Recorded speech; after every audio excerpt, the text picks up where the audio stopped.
بسم اللہ الرحمن الرحیم۔ السلام علیکم ورحمۃ اللہ وبرکاتہ۔ حضرت مقدام بن معدی کرب رضی اللہ تعالی عنہ بیان کرتے ہیں، رسول اللہ صلی اللہ علیہ وآلہ وسلم نے ارشاد فرمایا، شہید کے لیے اللہ کے ہاں 6 انعامات ہیں۔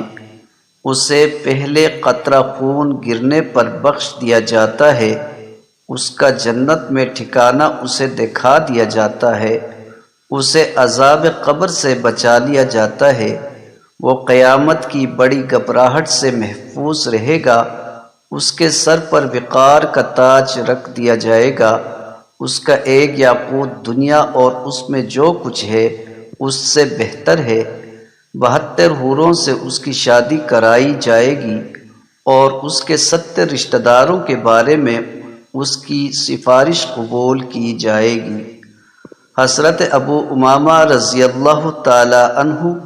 نبی کریم صلی اللہ تعالی علیہ وآلہ وسلم سے روایت کرتے ہیں،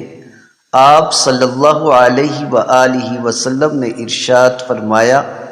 اللہ کو 2 قطروں اور 2 نشانوں سے زیادہ کوئی چیز پسند نہیں، اللہ کے ڈر سے گرنے والا آنسو، اللہ کی راہ میں بہایا جانے والا خون کا قطرہ، اور 2 نشانوں سے مقصود ایک نشان وہ ہے جو اللہ کی راہ میں زخم یا چوٹ وغیرہ سے آئے، اور دوسرا نشان اللہ کے کسی فریضہ کی ادائیگی کی صورت میں رونما ہونے والا ہے، مثلاً سجدہ وغیرہ کے نشان۔